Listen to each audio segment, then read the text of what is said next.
The following is a presentation of the Eagles Sports Network.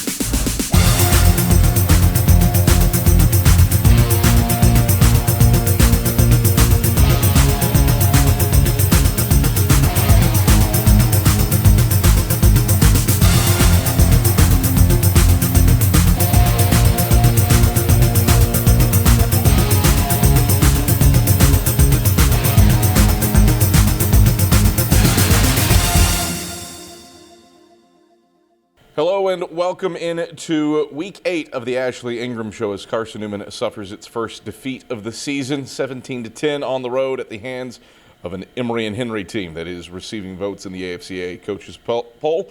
I'm the voice of the Eagles, Adam Cavalier, alongside Carson-Newman head football coach Ashley Ingram. Ashley, head on the road, and after winning your first 7, taste defeat for the first time. Turned it over 4 times. Is that the reason for this one? Well, I think anytime you go on the road, you play a game that's a one-score game, and you turn the ball over 4 times, three of them pretty deep in their territory, have a touchdown called back.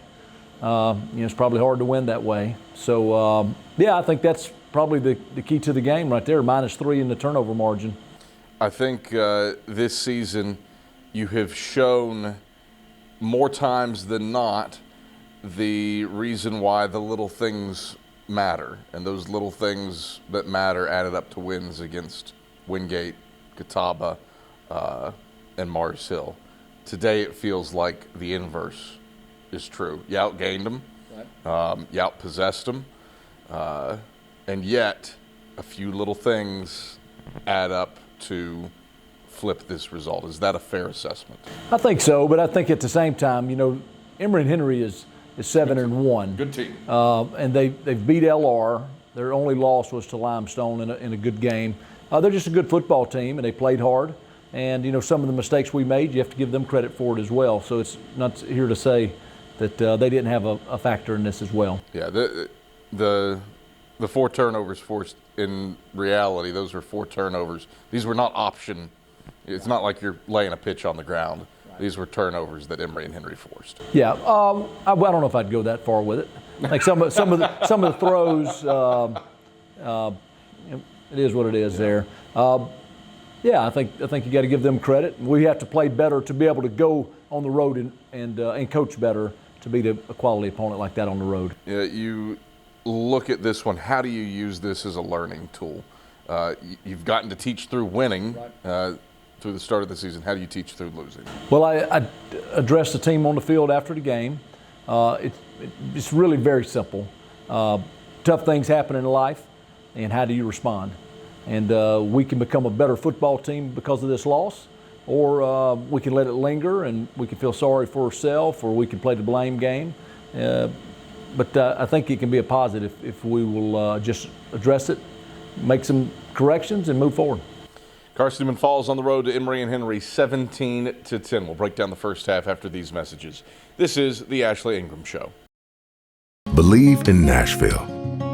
Believe in Memphis, Chattanooga, and Knoxville.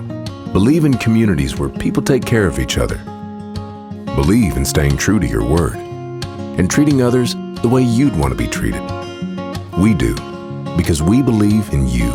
We're Farm Bureau Insurance. And we don't just believe in Tennessee, we believe in Tennesseans. Farm Bureau Insurance, Tennessee's insurance company. When it comes to the things you love the most in life, you want an insurance company who knows you and cares about you. At Carriage Hill Insurance, that's not just what they do, that's who they are. Whether it's home, auto, life, or business, you'll get the best coverage for the best cost. From Tennesseans who know Tennesseans. Carriage Hill Insurance. Insurance with a human touch. Hey guys, it's Mark from the all-new Rusty Wallace Hyundai, and we're proud to be supporters of the Carson-Newman Eagles. At Rusty Wallace Hyundai, we're home of the 200,000-mile warranty and 3 years free maintenance. And we want to wish Coach Ingram and all the coaches, players, and fans a great football season. So come and check us out at rustywallacehyundai.com. So from my family and all the Rusty Wallace Hyundai family, Talons up! Back on the Ashley Ingram Show as Carson-Newman falls to Emory and Henry. First time that the Eagles have suffered a defeat this season. Final score was 17-10. I'm Adam Cavalier alongside Carson-Newman head football coach Ashley Ingram. Ashley, a game where coming in, you'd been looking to force some turnovers, and you did just that on E&H's first possession. Mekhi Brown chases down Charles Mutter on a long run, pops the ball out. Jet Jones recovered. You finally got some sudden change. And we're able to pay it off with a long drive and points. Right. No, it was a great play by Mekhi. I don't know how long the run was, but it was probably a 50-plus yard play on their part. So good play by them, and then great effort by Mekhi, and a great job punching it out, and obviously a great job by Jet. We get the ball, we drive it the length of the field, have a chance to score a touchdown. We don't do that. We get a field goal out of it. So, yeah, that was great.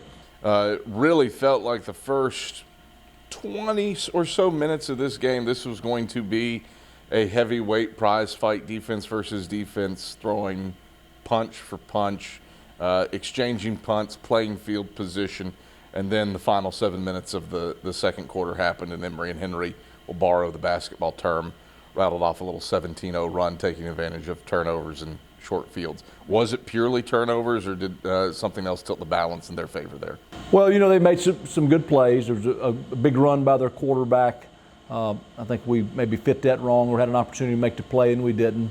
And there was a long throw as well. So you got to give them credit, for it as well.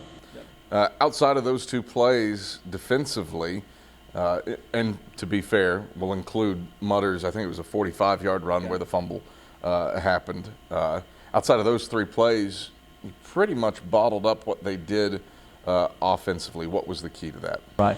I thought the big thing, and for both sides of the ball, we played hard. We laid it on the line. That was not the issue. Yeah. I think we just played hard and we made some plays, so we did a good job. Game that boils down to not effort but execution. Is that a fair assessment? I think that's the key. I think about the turnovers. There were 2 interceptions. Good plays on their part. Probably could have went somewhere else with the ball on both of those, or had a little better timing. The one fumble was a big contact hit by them. We've got to hold on to the ball, and then the other was a sack, kind of strip sack that I thought maybe his arm was going forward, but they saw it differently, and execution, and then their guys making plays as well. Carson-Newman trailed at the halftime break to E&H 17-3, and here are those first half highlights. This Pennsylvania at 5'9", 215. He's second in the conference in rushing. He's off to the right of Mutter's hip, out of the gun. Takes the snap. RPO for Mutter. Mutter's got a good gain. He's across the 30. Mutter being chased by Mekhi Brown. Brown popped the football out. It's loose. Jet Jones was Johnny on the spot. Did he come up with it? Yes, Carson-Newman football. Eagles' first turnover in a month. Mekhi Brown poked it out in the boundary left side, chasing Mutter from behind, and then Jet Jones was Johnny on the spot to hop on top of the big pigskin. Eagles get some sudden. 1st and 10, Eagles go quickly, pitch it to the right side for Cam Ferguson. He picks up a block, scoots to the 40. He's up to the 45 with first down yardage. And Ferguson forced out of bounds by Chindrick Can up at the 48-yard line. 14 yards for Cam Ferguson and a first down for the Eagles. A big game. That didn't happen that time. 2nd and 13, right hashes at the Wasp, 43. Whitson takes, will give on a counter up the middle to Ferguson. Ferguson makes one-man miss. He's got the first down across the 30, rumbles inside the 25, and caught from behind by Lundy, who had the back of his jersey tugged down to the 21-yard line. 22-yard drive, but settle for 3, or hoping to settle for 3.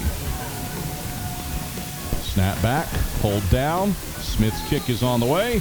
Smith's kick is whirly-gigging through. It's good.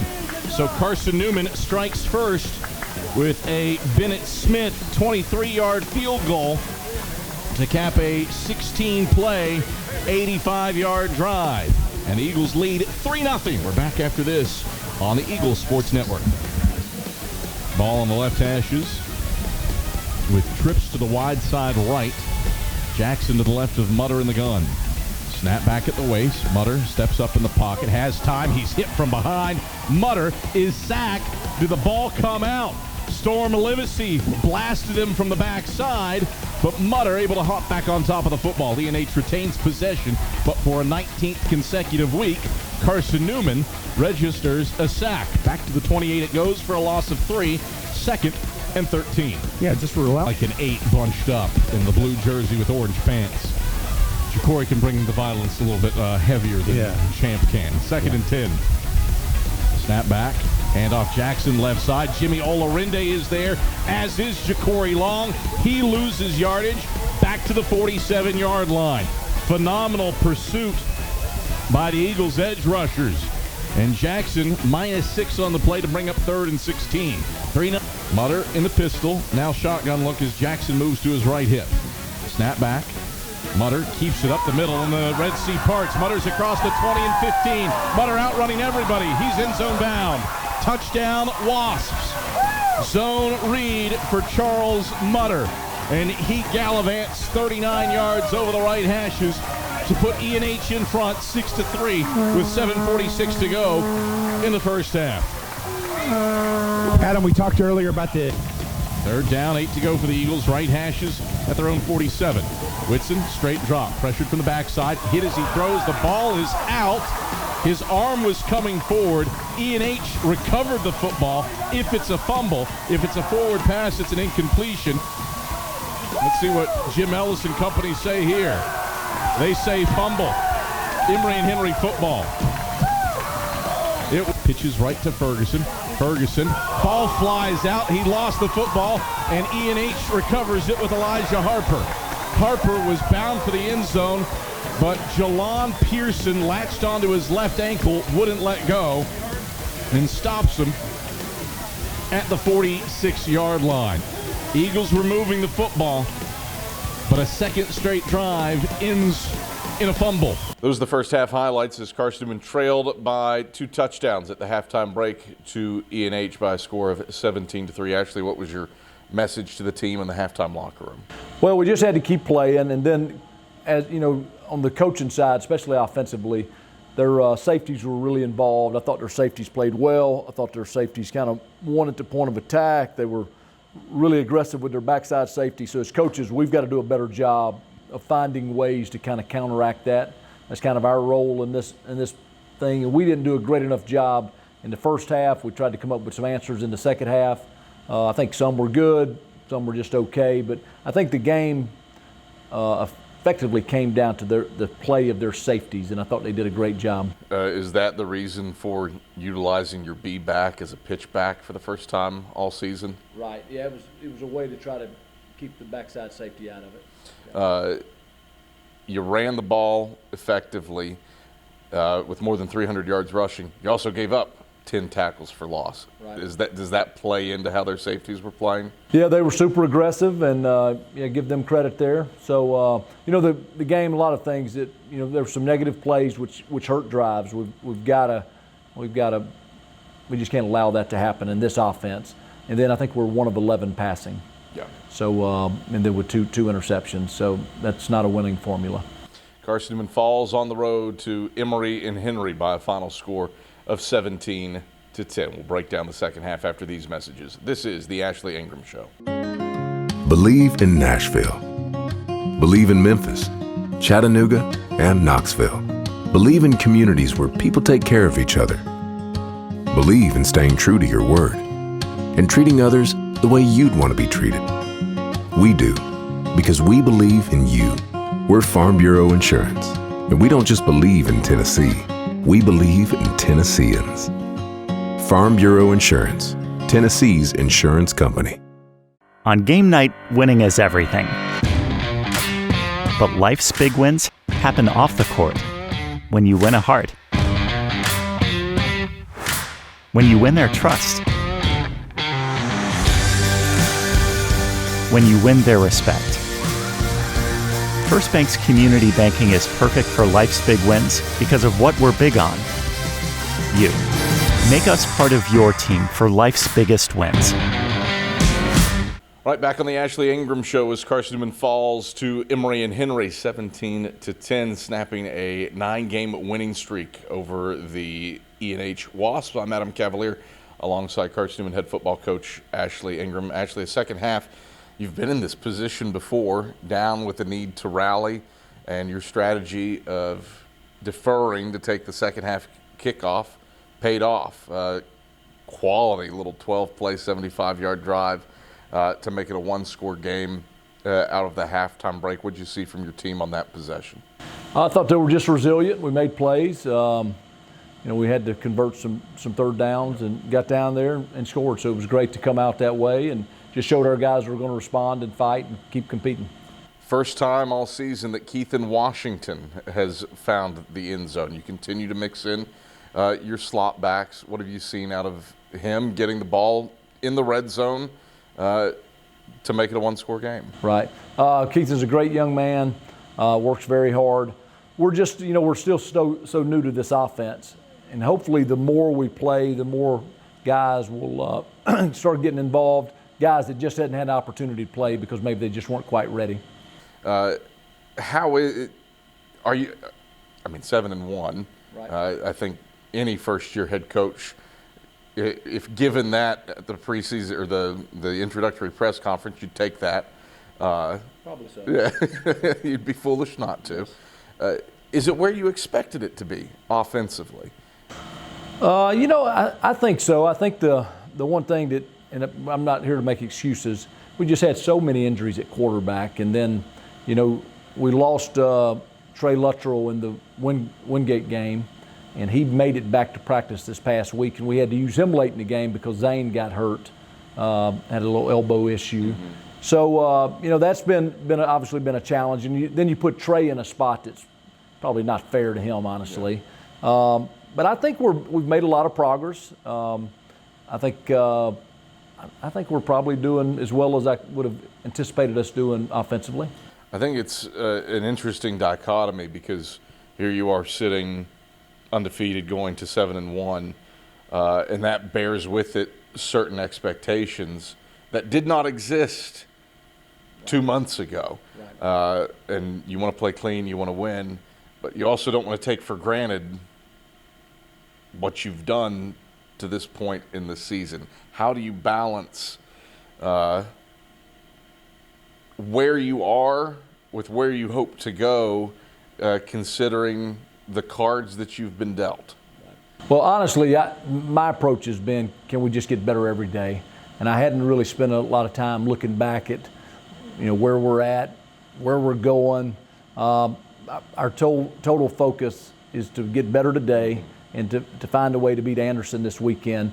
I do think we're probably a lot more vanilla on offense than we would like to be. We're probably not doing as much formationally. We're probably fairly predictable offensively, just kind of the nature of where we are in the system. But, we're just a work in progress. We're working hard. The guys have bought in, and, we got an opportunity to go undefeated at home.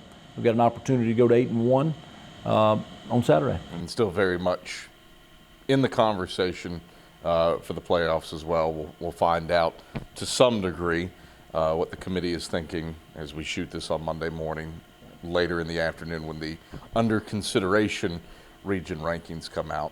You look at that second half against D&H, you moved the ball after halftime, had some drives stall out. You had a couple of 40-yard drives that you punted on near midfield. Field position was in E&H's favor. Right. And then the turnovers deep in their territory. What happened second half, aside from just losing the football on the drive stalls? Right. I think we kind of figured out what they were doing, and guys kept competing. And we made some plays, obviously didn't make enough plays, and then give E&H credit for making those plays as well. Carson-Newman falls to Emory and Henry by a final score of 17-10. And here are those second half highlights. Get your feet set to get them the ball. 12:58 left in the third quarter, 17-3. Emory and Henry the lead. 3rd and 15 for the Eagles. Right hashes at their own 33. Whitson, 3-step drop. 4-man rush. He's pressured. Escapes. Jitterbugs. Whitson off to the right. Pursued. Whitson hit as he throws back across his body to Cade Meeks. Meeks bobbles and hauls it in at the 30. Holy Toledo! The guile and fortitude. Zane Whitson falling out of bounds, blasted as he threw it to find Cade Meeks for a playground hookup down at the E&H 31-yard line. That is 8:14 rolling clock, third quarter, E&H 17 and Carson-Newman 10. First and 10 for the Wasps from their own 31. Give Jackson again. And he runs straight into Christian Hicks on that rush up the middle. Hicks drops him over the left hashes up at the 32-yard line. 1 yard gain to bring up 2nd and 9. Pursuit. Whitson under center in the flex bone. Takes and gives to Sullins. Sullins bursting free right side. He's across the 30 and 40. Sullins looking for blockers. He won't find them as he's caught from behind by Jarrell Harrison at midfield on the boundary right side. Jaden Sullins rips off a 32-yard run and gives the Eagles a first down. 2nd and 8. Snap back to Mutter. He'll give it right side to Jackson. Major Williams runs the alley and brings him down outside the right hashes up at the 22-yard line. 2-yard gain for Jackson. 3rd down, 6 to go. Clock at 12:20. Eagles a 17-10 deficit to Emory and Henry. Meeks out to the wide side right. Luttrell under center. Takes the snap, takes the dive to Sullen, straight drop. Luttrell zips it middle of the field. Meeks, ball picked off by Chindrick Can. Can returning it, looking for blockers. Can to the 10, caught from behind by Don Bradley and tackled up at the 14-yard line. Meeks was open, but Can, who's 6th in the country in interceptions, closed late and high-pointed at the goal line for the 3rd forced turnover of the day. Play up the clock, move the sticks, 86 seconds left. Trailing 17-10. Trying to keep hope alive for clinching the Mountain Division today. Luttrell under center. Pearson in motion to the left. Luttrell takes, play fake, back to pass. Luttrell going to air long along the left sideline. It is picked off. An interception, a high point, and a pick for Jarrell Harrison along the left sideline. He had Cam Ferguson wide open, but Harrison closed late and has the 4th INT, or the 4th turnover of the day for Emory and Henry, the 2nd via a pick. Just a tough one. You got. Those are the second half highlights as the Eagles drop a 17-10 decision to the Emory and Henry Wasps. When we come back, it's time for our Talent Talk. That's after these messages.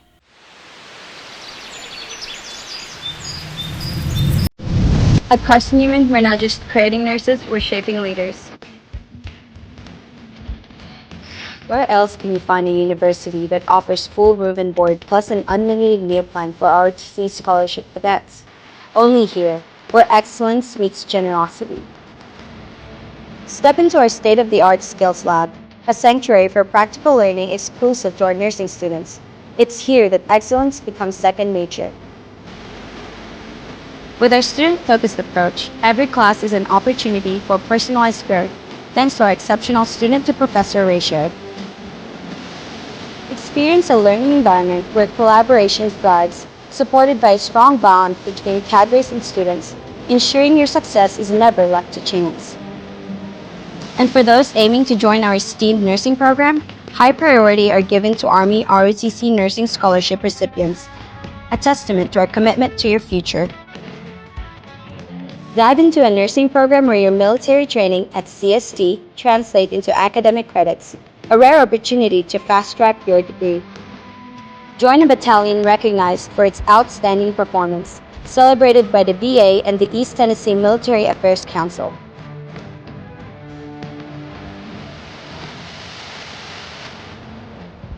This is where leaders are born, when you're not just prepared for the future, but you're prepared to lead it.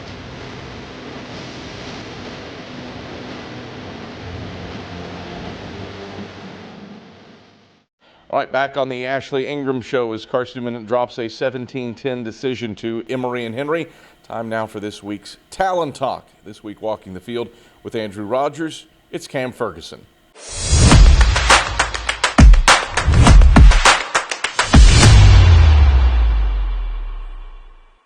Welcome to another episode of Talent Talk. Andrew Rogers here with sophomore running back Cam Ferguson. Whitson takes, straight drop. Whitson dumps flat left side, complete to Ferguson. He's got the first down and more. Ferguson along the left sideline, past the 20 and 15. Cuts back right to the 10. Ferguson is housebound. Yes, can. Touchdown, Carson-Newman. Touchdown, Carson. 3rd and 10, no problems. Zane Whitson dumps to Cam Ferguson for a 53-yard score. Cam, we'll start walking here. Let's talk about your recruiting process. Obviously recruited by the old coaching staff out of Rockmart High School. Talk about what you saw in Carson-Newman and this football program to commit here. I really love like the environment here. Everybody's really close, and then I got recruited by Coach Ray. I came here on a visit, and then even during my recruitment process, like, you know, when I take pictures, videos, like I had the teammates here were always so welcoming, and, you know, they really, you know, enjoyed my presence being there. So it made me really feel at home for my recruiting here. Basically re-recruited by this coaching staff. Not that you were saying you were going to think about transferring, but when you have a new coaching staff, certainly that's an adjustment. What was it like to get re-recruited maybe by this coaching staff to keep you here? I feel like the new coaching staff here, I feel like they came in and they set the tone of how it was going to be. And, you know, they wasn't really like sugarcoating stuff. They really like, you know, kept it how it was. Okay. So when they came in here and did that, I mean, I enjoyed every bit of it. I like honesty. That's really a big thing in mine. So when they, you know, came in and told us what they was going to do, I was there for it. And so I'm still here. All right, you played in a lot of meaningful games in high school, 4 regional championships, I believe, or maybe appearances at least. I mean, the Elite 8 appearance your senior year too. What was it like to play in so many meaningful games in your high school days? Oh man, that I love that team. I've been in Rockmart. I was born and raised there, so I've been playing with my friends since I was like 4 years old in football. That squad really meant everything to me, and you know, those big games, you know, you get to playing with your best friends. It was really a great time. In kick that will come down to Ferguson at the 10 over the left hashes. Ferguson straight ahead across the 20 and 25. Ferguson breaks free, a cut back past the 40. Ferguson a foot race past midfield. Ferguson kicks on the afterburners. He is gone. Touchdown, Carson-Newman. Cam Ferguson answers with a special team score. All right, let's change it up. Halloween is in a couple of days, so what's your favorite costume you wore growing up? Maybe one you wore multiple times because you liked it so much. Oh, I remember I had a Scream costume, like a ghost face. Yep. But probably my most memorable, I have a picture of this on my phone, but like I was Elvis when I was like a little kid. Nice. Rock that thing. I look real nice in there. You have to find a picture with that and share it. Oh yeah. Favorite candy you like seeing dropped in your basket, trick or treating? Ooh. Maybe just favorite candy now that you like to have. Really? So Halloween, you know, they drop some crazy candies like dots. Maybe not, but like I'd probably say chocolate, like a Snickers or a Twix. Okay. Those probably one of my favorites to see in my bag. Where does Halloween rank on your holidays? Top 3? Halloween, does it make a cut? Top 3? At this age, probably as a kid, I'd say top 3. At this age, maybe top 5. You know, as you get older, you know, it's not really that meaningful because you're really not, you know, going out there like it was. Like when he was a kid, definitely up there though, for sure. Let's transition back to football. You were the leading rusher on last year's team. What allowed you, do you think, to make an impact right away in the backfield? Oh, trust for sure. Old running back coach, Coach Weaver, had a lot of trust in me. And then that running back room was also close. They gave me like the motivation to, you know, go out there and do my thing. So I feel like just them and the trust in the room and the staff really allowed me to go out there and, you know, do my thing in my freshman year. All right, the offense has changed a little bit this year, running the triple option. So your role in the offense has changed. What's the adjustment been like for you, and to almost make it seem like you're running the same offense because you're having just as good of a year, if not a better year this year from your freshman year? Yeah. So the offense has changed a lot. Limited opportunities, but it also can be, it's either, you know, you get a lot or you get, you know, less. But every opportunity you get, you got to make the most of it. So I feel like I'm doing well with that, you know, just trying to, you know, seize every opportunity I get. All right, Cam, appreciate the time. Enjoy the walk. Thank you. That is sophomore running back Cam Ferguson on this episode of Talent Talk. All right, thank you very much, Andrew. Ashley Ingram, Cam Ferguson, started last year at tailback. Not too often in the history of Carson-Newman football that a freshman running back has started multiple games early in his career. You take over, move him to slot back, and he's been there every game for you. What have you seen out of a pretty versatile player who's near the top of the team in rushing from his A-back position? Great young man, good size, versatile. You know, he's returned a kickoff for a touchdown this year. He's got good hands. He can catch the ball. He can run the ball. He's got, you know, the size that we need to block. So he's been a great addition, obviously. Back on the banks of Mossy Creek, you said it a segment or two ago, chance to go undefeated at home. A lot to talk about this week. It's homecoming, it's senior day, it's military appreciation day. Three things. One thing I know is near and dear to your heart after 16 years at the Naval Academy and with some former service members on your staff here. Let's start there. Military Appreciation Day, what's that one mean to you? Oh, it means everything. So, obviously, I spent 16 years at the Naval Academy and have so much respect for all those that serve. And it's like everything. And obviously, Tanner Fleming served in the Marine Corps. Chuck Peterson served in the Air Force. So, obviously, shout out to those guys and their sacrifice for our country. So, we want to put on a good show, but we want to put a good show on for all military members. We want to put a good show on for our seniors. It's their last opportunity, and obviously homecoming. Hopefully we have a great crowd, and we want to put on a good show and perform well for all those that are coming back to campus. But the reality of it is this: is we got to prepare, and we can't let those factors, you know, be our motivating force. We just have to practice all week to get better, and we have to play much cleaner on Saturday against Anderson, who is a much improved football team. Obviously, Coach Lamb does a great job. He's done it, you know, whether he's been at Furman or whether he's been at Mercer. He's done a great job building this program with a bunch of young guys that are going to be a force to be reckoned with in this league in the near future. I would say probably Bobby Lamb more than anybody. Pretty doggone good at starting football programs. He had Mercer cooking right from the offing. What sticks out to you about what the Trojans are doing this year? Well, they're well coached. Obviously, he's a great coach, and they've done a good job recruiting too. So, you know, the majority of their football team are redshirt freshmen. So they recruited them. They've had them on campus. This is their second year now. So they've worked with them. They understand what they're doing. And they're playing really competitive games and winning some games. So it's going to be certainly a challenge. Ashley, pleasure as always. We'll talk to you later this week. Thank you. It's Carson-Newman head football coach Ashley Ingram. I'm the voice of the Eagles, Adam Cavalier. This has been the Ashley Ingram Show. Thanks for watching.